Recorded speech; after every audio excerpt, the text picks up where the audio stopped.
ये जो मन है ना, ये भगवान ने इसकी रचना की है। इंद्रियाणाम मनश्चास्मि, कह रहे इंद्रियों में मैं मन हूं, और त्रिगुण माया का इसमें भरा हुआ पूरा पॉइजन जहर है। आप देखो मन छोड़ के गंदी बात में ही जाएगा, नहीं जाएगा। ये नहीं कि अच्छी बात में नहीं जाता, अच्छी बात में लगाओ तो लगेगा, और वो भी थोड़ी देर। और बुरी बात में लगाने की जरूरत नहीं, आराम से। इसका स्वभाव रचना ऐसी रची गई है। अब यही गेम रखा गया है कि अब इसकी गति को रोको, अंतर्मुख करो, भगवदाकार करो, तो तुम्हें इनाम मिलेगा, त्रिभुवन पर विजय प्राप्त कर लोगे। वो अद्भुत आनंद अंदर ही मिलेगा, किसी से कहने की जरूरत नहीं, आनंद मगन हो जाओगे। और उसी आनंद की खोज देखो, जब हमारा मन कहता है इस शरीर को भोग लें, इस वस्तु को भोग लें, अमुक, देखो सब अपने घर के जैसे बैठे हैं, क्या उसके भोगने के बाद मन को शांति मिलती है? थोड़ी देर के बाद फिर एक नया संकल्प बनता है, फिर एक नई, मतलब हमारी खोज अधूरी रही। वो नहीं मिला जो मैं सोच रहा था। सोचने में जैसा सुख मिलता है वैसा ना भोगने में नहीं मिलता, चाहे वो भोजन हो, चाहे वो दृश्य हो, चाहे वो कोई क्रिया हो। आप देखना, जो मन हमें सोचवा के पागल बनाता है, और जब हम उस पे जाते हैं तो वो चीज हमें नहीं मिलती है। तब लगता है कि वो यहां नहीं, शायद यहां हो, यहां नहीं, शायद यहां हो। ऐसे भटकते पूरा जीवन व्यतीत हो जाता है। बुद्धिमान वो है जो दो चार कदम में ही लौट आवे कि गलत दिशा में जा रहे हैं, पर हम पूरा जीवन चलते रहते हैं, लौटने की बात ही नहीं आती।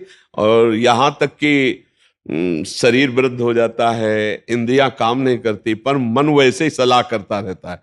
फिर भी नहीं सोच पाता कि चलो अब हुआ पूरा जीवन की शाम, अब तो राधा राधा जब कर अपना काम बना ले। लेकिन नहीं, बूढ़ा है फिर भी शराब पीता है, बूढ़ा है फिर भी गंदी बातें देखता है, बूढ़ा है फिर भी गंदी चेष्टाएं करता है, बूढ़ा है फिर भी नहीं सोच रहा कि मुझे मरना है और भगवत प्राप्ति का अब की उपाय कर लूं, इतना जीवन रह गया। ये क्या है? ये मन का केवल खेल है। वो अपने मन के गेम में फंस गया, निकल नहीं पा रहा है। अच्छा, इसमें ये हो कि चलो मन सुखी रहेगा, तो भी नहीं। आप जितना गलत करते जाओगे उतना वो नकारात्मक सोचे पैदा करता चला जाएगा, और उसका परिणाम यह आएगा कि आपको डिप्रेशन में पहुंचा देगा। मतलब किसी भी तरह से ये चैन नहीं लेने देगा। तो इसको लाना तो भगवान की शरण में पड़ेगा, तभी शांति मिलेगी, तभी सुख। बहुत गंदा, बहुत गंदा, बहुत नीच है ये, और ये बहुत उत्तम है। ये अगर सही रास्ते को पा जाए तो दूसरे के लिए अपने प्राण दे सकता है, परहित के लिए अपने प्राण दे सकता है, ये भगवान से मिला सकता है, ये सब सुख दे सकता है। बस इसको गलत ढंग से जो प्रयोग होना शुरू हुआ है, इसका ये बंद कर दे, वही बहादुर है। देखो, विरक्त मार्ग एक अलग होता है, लेकिन गृहस्थी में तो एक धर्मपूर्वक विषय सेवन की मर्यादा है ना। तो आप धर्मपूर्वक देख लो। अगर आपको अपनी पत्नी में, अपने पति में सुख नहीं मिला तो विश्व में कहीं सुख नहीं मिलेगा, क्योंकि है नहीं। तो आपको सीमित हो जाना चाहिए ना, लेकिन ऐसा नहीं होता। हम धर्म विरुद्ध बढ़ते चले जाते हैं, जो हमारा पाप बनता जाता है और हम क्लेशित होते जाते हैं। इसलिए हमें लगता है बहुत अच्छे अभी सत्संग के प्रभाव पड़ रहे हैं, तो हम निकल चलें गंदी बातों से, हम निकल चलें इस माया के फसाव से। नहीं तो धोखा ही धोखा, पूरी जिंदगी व्यतीत हो जाती है। भोगते भोगते हर इंद्रियां सब नष्ट होती जा रही, फिर भी भोग इच्छा, ये है क्या? समझो ना, पूरा जीवन हमको बेवकूफ बनाया जा रहा है। गौर से देखो, पूरा जीवन नहीं बेवकूफ बनाया जा रहा। तो एक बार और देख लेते हैं, इसमें हमारा पूरा जीवन जा रहा है। सुख तो नहीं मिला, पर एक बार ऐसे देखते हैं, शायद इस पद्धति से देखते हैं, ऐसे भोजन बनाते हैं, ऐसे ये भोगते हैं, ऐसे ये देखते हैं, ऐसा फंसाव करके रोज हमको गिराता है, रोज हमको मन भ्रष्ट करता है। कभी नहीं कहता कि एक बार भगवान से मिलूं क्या, कभी उसका मन नहीं होता। इसको तो जबरदस्ती लगाना पड़ता है। इसको भगवान में लगाने के लिए भी भोगों का प्रलोभन देना होता है, तब ये भगवान में लगता है धीरे धीरे।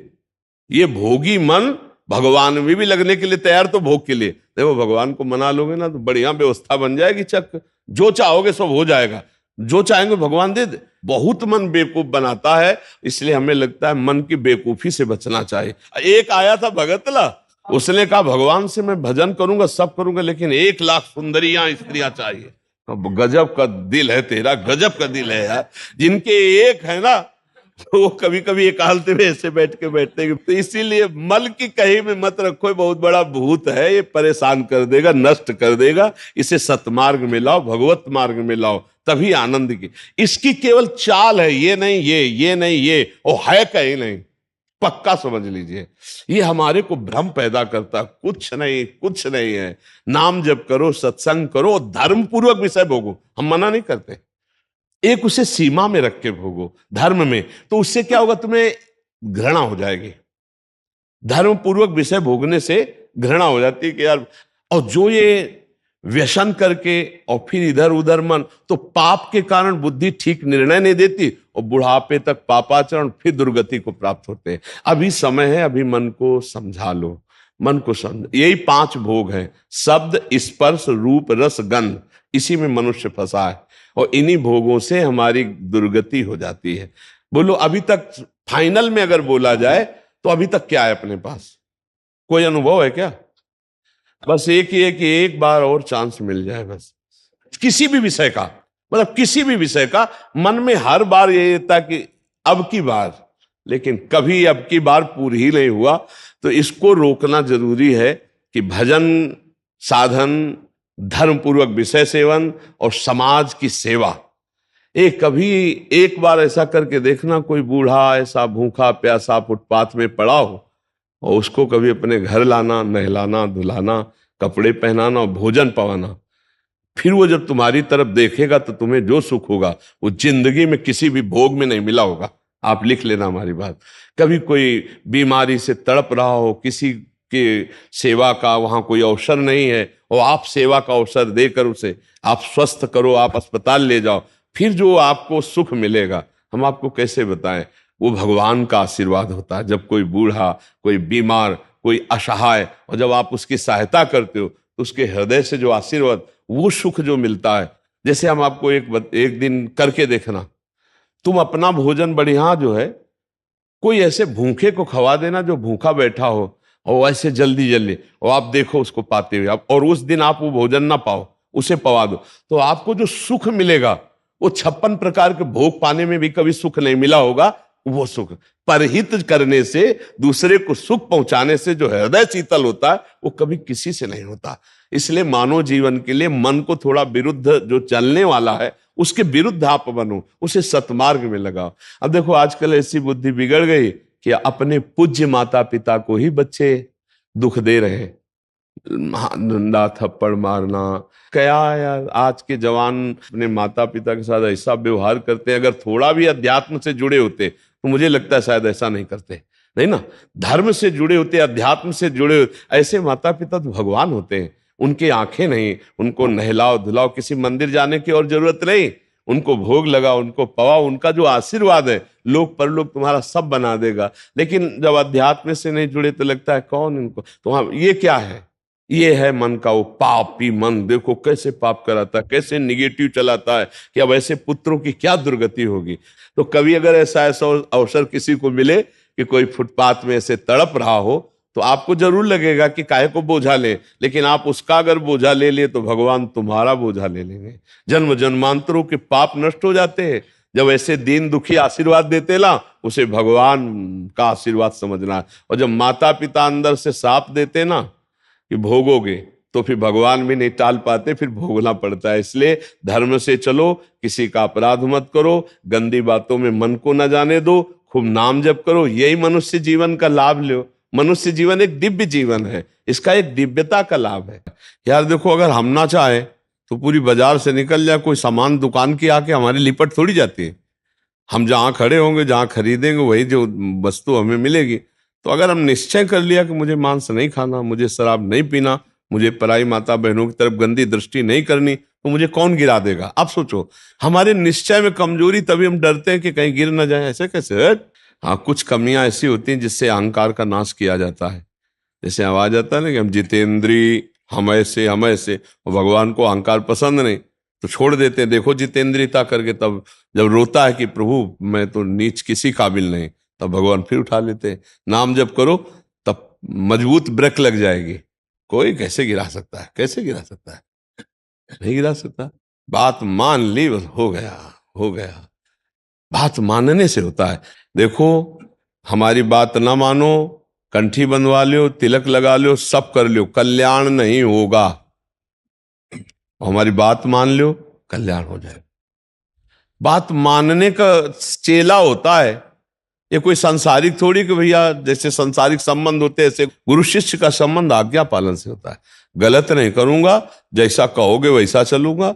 अब आपने कह दिया, अब ये नाम जप करूंगा, बस हो गई बात। बात यह है कि हमको अब महत्व तो कर लेना है। अरे बोले ऐसे कह दिया था सिया राम राम राम जपो, तो गुरु मंत्र तो मिला नहीं। तो कभी गुरु मंत्र मिल भी जाएगा तो लाभ नहीं मिल पाएगा, क्योंकि आपको संत वचन गुरु के वचन पर विश्वास ही नहीं हुआ। गुरु के वचन प्रतीति न जेहि, फिर स्वप्न में भी लाभ नहीं मिल। मान लिया हो गया हमारा सब कुछ, अब हम राम राम जप करेंगे, अच्छे आचरण से चलेंगे तो यही नाम आपको बल दे देगा। जो आप कहते हो ना कि ऐसा बल कैसे आए, इसी नाम से आता है बल। माया पर जीतने का जो बल है वो भगवान की कृपा से, उनके नाम बल से आता है। देखो नाम में इतनी सामर्थ्य, भगवान को अधीन कर लिया। सुमीर पवन सुत पावन नामो अपने बस कर राखे, फिर और क्या, काम क्रोध को जीत लो तो कौन बड़ी बात। भगवान अजित जीत गए। भगवान कह रहे प्रति उपकार करो का तोरा, सन्मुख हो न सकत मन मोरा, तुम संतात उरिन मैं नाही। नाम जप करते हुए समाज सेवा, भगवत सेवा, माता पिता की सेवा, बस इससे बढ़िया वो साधना क्या है। अब बढ़िया गंगा जी से कपड़ा धो के लाए और फिर नाली में डुबो दिए तो फिर गड़बड़ हो जाएगा। नहीं, मानव दे थोड़ा विवेक है, धर्म से विषय सेवन करो, पापाचरण करोगे तो फिर वहीं पहुंच जाओगे, नरक हो जाए।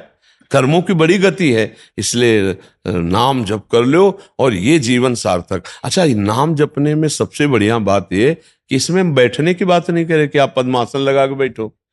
हम कहे दिन भर काम करो, राम राम राम राम, अंदर से राम राम चल रहा, फावड़ा चला, राधा राधा राधा राधा, हर काम होता रहेगा। जब युद्ध हो सकता है मामुनिस्मर युद्ध से, तो युद्ध से खतरनाक कोई काम तो है नहीं। दूसरे की गर्दन काट ली, अपनी गर्दन बचानी युद्ध में, और भगवान अर्जुन को कह रहे मेरा स्मरण करते हुए युद्ध कर, तो इसका मतलब भगवत नाम जप करते हुए सब काम हो सकता है। ठीक है, तुम नाम जप करो और अच्छे बनो, इसी जन्म में भगवान को प्राप्त किया जाए, भगवान की स्मृति में डूबा जाए। अगर आपने भगवत प्राप्ति का कार्य इस जन्म में पूरा नहीं किया तो पहला दंड आपको मिलेगा बिना किसी कर्म के, इस बात का कि आपने भगवत प्राप्ति क्यों नहीं की, आपको चांस दिया गया।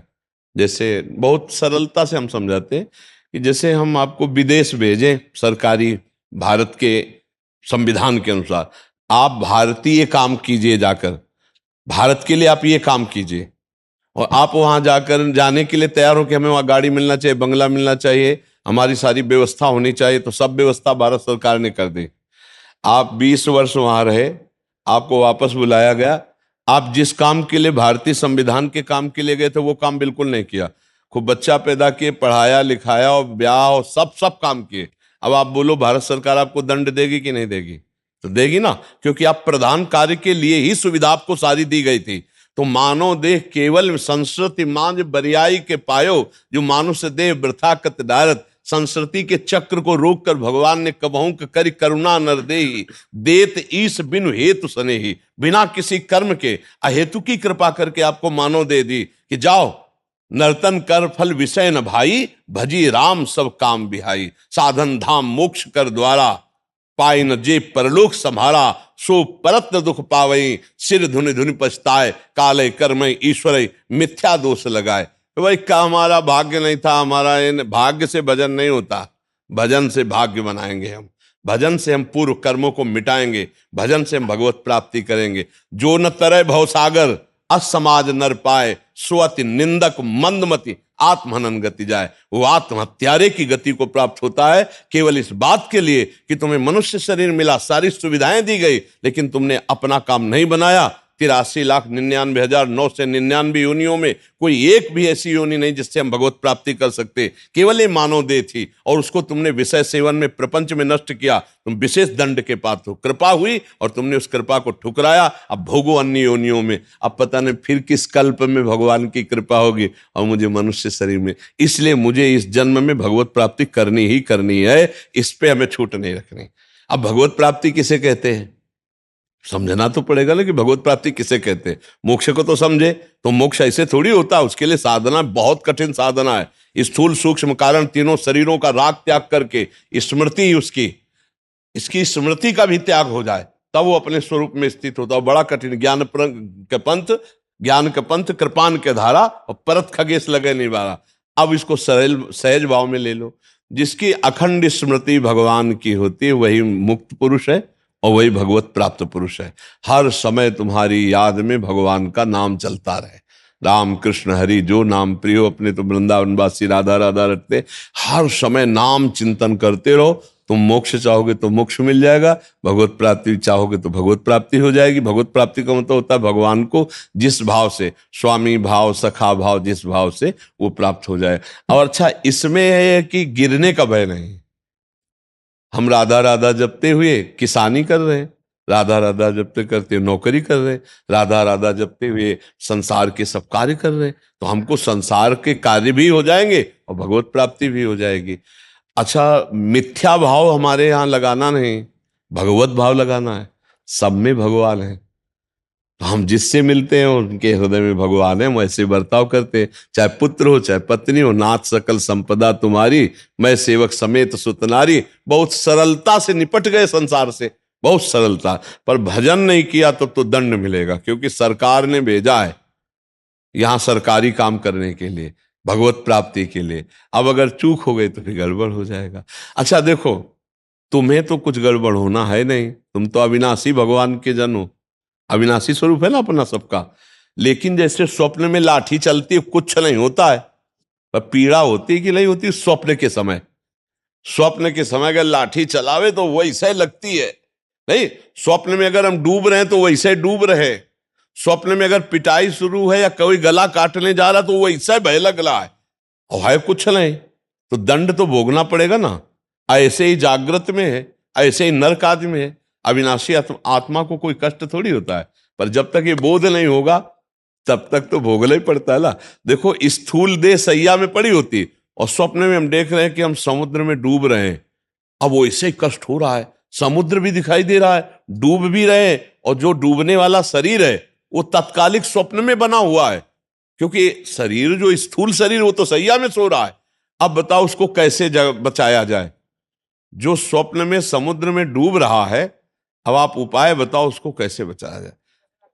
हाँ बस एक उपाय है कि उसको जगा दो, चाहे जितनी नौका लगा दो, चाहे मंत्रवेत्ता लगा दो, चाहे तैराक लगा दो, उसको आप बचा नहीं सकते। उसके बचाने का उपाय है जगा दो। ऐसे ही हम सब मोह निशा सब सोवनिहारा, देखे स्वपन अनेक प्रकारा, यही जग जामिनी जागे जोगी, परमारथी प्रपंच वियोगी, जाने सुत वही जीव जग जागा, जब सब विषय विलास विरागा।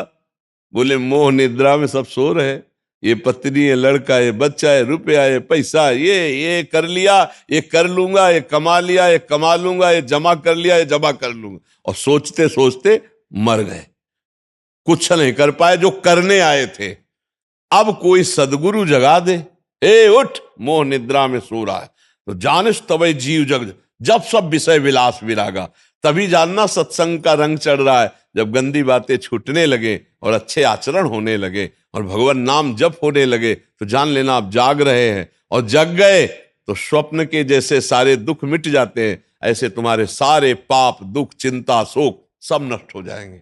पर जगना पड़ेगा, बिना जगे नहीं हो सकता। बिना जगे एक ही उपाय है, जगना पड़ेगा, अर्थात भगवत प्राप्ति करना पड़ेगा, नहीं तो दुख से पिंड नहीं छूटेगा। है झूठा पर बहुत जोर का फुसकार मार के काटता है। झूठा सांप है, रस्सी का सांप, पर ऐसा काटता है, वो ऐसा अनुभव होता है कि जहर चढ़ गया पक्का। देख लो सब पूरा जहर चढ़ा हुआ है और कुछ नहीं हुआ। आत्म तत्व को ना कभी फर्क पड़ा था, ना पड़ रहा है और ना पड़ेगा। पर भैया ये स्वप्न है, बड़ा दीर्घ स्वप्न है, इससे जगो, उमा कहूं मैं अनुभव अपना, और सत हरि भजल, और जगत सब सपने में हो। ना कोई माता था, ना कोई पिता था, ना है और ना रहेगा। ऐसे ये रूप एक दिन नहीं दिखाई देगा, लाख उपाय कर लेना, मिट्टी में मिल जाएगा, खत्म खेल।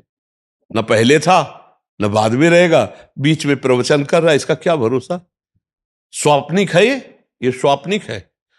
जो इसके अंदर है वो सत्य है, और अंदर वाले से परिचय नहीं हुआ, बाहर वाले का टिकेगा नहीं। भाई इसी में हम झूठे में मारे जाते हैं, हर जन्म में मारे जा रहे हैं। हम झूठे से प्रेम करते हैं बाहरी, और वो टिकता ले, और जो अंदर का है उससे प्यार हुआ ले, खाली हाथ फिर। तो एक बार तो यार इस पर विचार करो कि मेरे जीवन का परम लाभ क्या है। भगवान का चिंतन, भगवत प्राप्ति, इसी से परम लाभ मिलेगा।